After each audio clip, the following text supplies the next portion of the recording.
नमस्कार आदाब दोस्तों। तो चले आज फिर हम आप लोगों के लिए लाए देश और दुनिया की तमाम ताजा बड़ी खबरें, ब्रेकिंग न्यूज हेडलाइंस, एक एक करके तमाम बड़ी खबरें आपके सामने रखेंगे। सबसे पहली और बड़ी खबर में आपको बताएंगे दोस्तों कि बीजेपी एनडीए में भारी बगावत की खबर सामने आ रही है। बताया जा रहा है कि बिहार के अंदर नीतीश कुमार की जेडीयू और बीजेपी के बीच अपराध के मुद्दे पर जबरदस्त गर्माहट देखने को मिल रही है। आगे इसकी पूरी जानकारी आपको देंगे। साथ ही साथ अगली बड़ी खबर में आपको बताएंगे दोस्तों बीजेपी के वरिष्ठ नेता जो कि उत्तर प्रदेश से ताल्लुक रखने वाले हैं वो अब समाजवादी पार्टी में जा सकते हैं, यानी कि यूपी के अंदर भी बीजेपी में जबरदस्त बगावत के आसार हैं। साथ ही साथ अगली खबर में आपको बताएंगे दोस्तों कि बांग्लादेश में शेख हसीना की सरकार के जाने के बाद जिस तरीके से पूरे बांग्लादेश में माइनॉरिटी के लोगों के ऊपर अत्याचार हो रहा है, इसको लेकर के अब कंगना रनौत का बड़ा बयान आया है।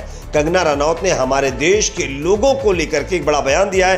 क्या कहा है कंगना रनौत के बयान को भी सुनाएंगे। साथ ही साथ अगली बड़ी खबर में आपको बताएंगे दोस्तों कि शिवसेना यूबीटी के प्रमुख उद्धव ठाकरे के घर मातोश्री के बाहर मुस्लिम समुदाय के लोगों का जमावड़ा देखने को मिल रहा है। दोस्तों जानकारी के मुताबिक पुलिस ने इसके चलते सुरक्षा बढ़ा दी है, यानी उद्धव ठाकरे के घर के बाहर मुस्लिम समुदाय के लोगों ने अब जो है एक मुद्दे पर बवाल किया है। आगे इसकी तस्वीरें भी हम आपको दिखाएंगे। साथ ही साथ अगली बड़ी खबर में आपको बताएंगे दोस्तों कि समाजवादी पार्टी की सांसद जया बच्चन के साथ तीखी नोकझोंक के बाद अब विपक्षी पार्टियां उपराष्ट्रपति जगदीप धनखड़ के खिलाफ महाभियोग प्रस्ताव यानी कि अविश्वास प्रस्ताव नो कॉन्फिडेंस मोशन ला सकती हैं, जिससे अब जगदीप धनखड़ की मुश्किलें बढ़ सकती हैं। आगे इसकी भी जानकारी देंगे। साथ ही साथ अगली बड़ी खबर में आपको बताएंगे दोस्तों कि हिजबुल्लाह ने एक बार फिर इजराइल के अंदर घुसकर जबरदस्त कार्रवाई की है और इजराइल के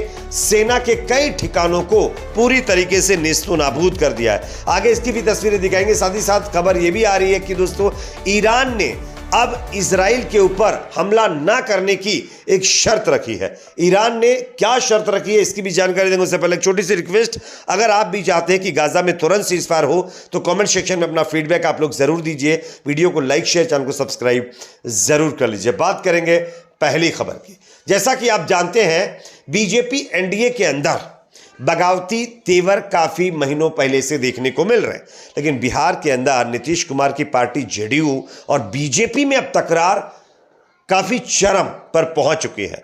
मैं आपको स्क्रीन पर खबर दिखा रहा हूं, आप देख सकते हैं।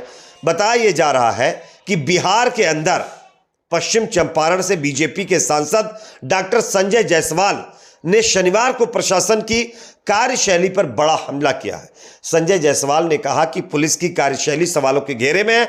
जल्द ही अगर इस पर रोकथाम नहीं हुआ तो चंपारण फिर से 2005 के पहले का चंपारण बनेगा। उन्होंने कहा कि कुछ अधिकारी सफेद पोश मिलकर अपराधी को संरक्षण दे रहे हैं। डॉक्टर संजय जायसवाल ने कहा कि हाल के दिनों में जिले में अपराध बढ़ा है। वहीं उन्होंने पूर्व मुखिया जेडीयू नेता की जो घटना हुई उस पर दुख भी जताया है और जंगल राज्य से शब्दों का इस्तेमाल करते हुए बड़ा बयान दिया है, जिसके बाद बताया जा रहा है कि जेडीयू और बीजेपी के बीच अपराध के मुद्दे पर जो गर्माहट है वो बढ़ गई है और ये दोनों पार्टी आपस में ही एक दूसरे के खिलाफ मैदान में उतर आई हैं। अब देखना यह होगा कि यह बगावत कहां तक जाती है। अगला अपडेट जो कि सामने आ रहा है दोस्तों उत्तर प्रदेश से, जहां पर एक और भारतीय जनता पार्टी के नेता समाजवादी पार्टी में शामिल हो सकते हैं। आप इस खबर को देखिए। लोकसभा चुनाव 2024 परिणामों के बाद उत्तर प्रदेश में राजनीतिक माहौल गरमाया हुआ है।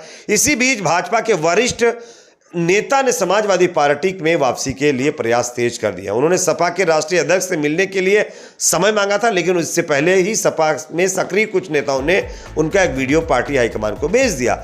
इसके बाद पार्टी के राष्ट्रीय अध्यक्ष ने उन्हें मिलने का समय नहीं दिया है। भाजपा और सपा के वरिष्ठ नेताओं से मिली जानकारी के अनुसार गौतम बुद्ध नगर जिले में भाजपा के कद्दावर नेता ने कुछ साल पहले ही सपा को छोड़कर भाजपा की सदस्यता ग्रहण की थी, लेकिन अब वो फिर जो है बीजेपी छोड़कर समाजवादी पार्टी में जाना चाहते हैं। यानी कि उत्तर प्रदेश के अंदर जबरदस्त तरीके से बीजेपी में भगदड़ देखने को मिल सकती है।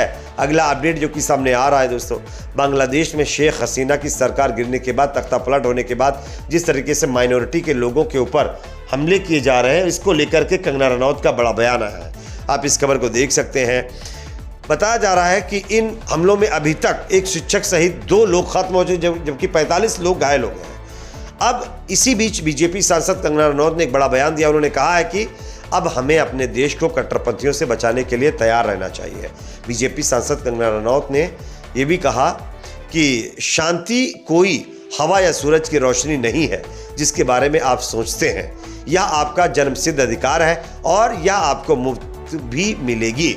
महाभारत हो या रामायण, दुनिया के इतिहास में सबसे बड़ी लड़ाई शांति के लिए लड़ी गई है। अपनी तलवारें उठाएं और हर युद्ध शैली का अभ्यास करें। अगर ज्यादा नहीं तो हर दिन आत्मरक्षा के लिए 10 मिनट का समय दें। विश्वास में समर्पण करना प्रेम है, परंतु भय में समर्पण करना कायरता है। यानी कि लोगों को भड़काने की कोशिश कंगना रनौत लगातार कर रही है। जिस तरीके से बांग्लादेश के माइनॉरिटी के साथ अत्याचार हो रहा है, उसी तरीके से यहाँ भारत के अंदर भी करने के लिए लोग तैयार हैं। इस तरीके से एक तरीके से इंटेंशन लाते हुए इनडायरेक्ट वे में बीजेपी के नेता जो है लोगों को ये सबक दे रही है कि वो अब तैयार रहे और अपनी तलवारें उठाएं। और वो किसके लिए, ये आप सब जानते हैं। अगला अपडेट जो कि यहाँ पर सामने आ रहा है, उद्धव ठाकरे के घर के बाहर जबरदस्त हंगामा। शिवसेना यूबीटी प्रमुख उद्धव ठाकरे के घर मातोश्री के बाहर मुस्लिम समुदाय के लोगों का जमावड़ा लगा है।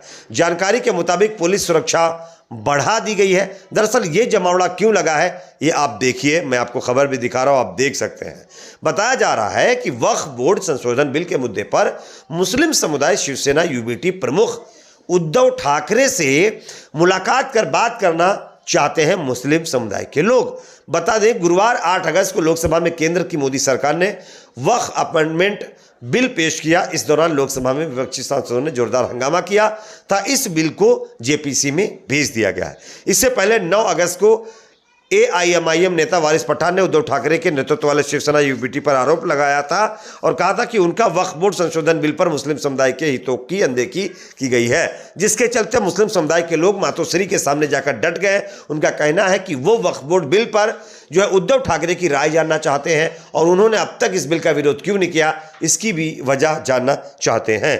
अगला अपडेट जो कि सामने आ रहा है दोस्तों, यहाँ पर अब देश के उपराष्ट्रपति जगदीप धनखड़ के खिलाफ नो कॉन्फिडेंस मोशन यानी कि अविश्वास प्रस्ताव लाया जा सकता है।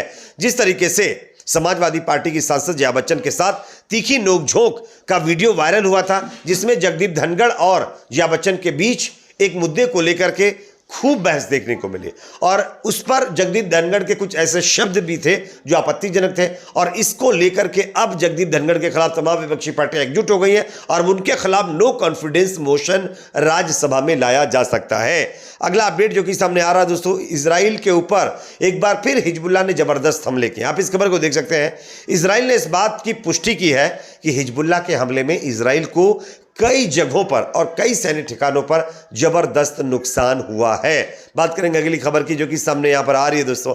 ईरान ने बड़ा ऐलान किया है। ईरान ने कहा है कि अगर इजराइल ये चाहता है कि ईरान उसके ऊपर कोई कार्रवाई ना करे, हमला ना करे, तो गाजा में परमानेंट सीजफायर के लिए इजराइल राजी हो जाए। अगर इजराइल परमानेंट गाजा के अंदर सीजफायर के लिए राजी होता है तो ईरान इजराइल के ऊपर हमला नहीं करेगा, लेकिन अगर रेडी नहीं होता है तो फिर बाद में ईरान इजराइल के ऊपर हमला करेगा। इस पर आपकी क्या राय कमेंट सेक्शन में बताएं। वीडियो को लाइक शेयर, चैनल को सब्सक्राइब जरूर करें।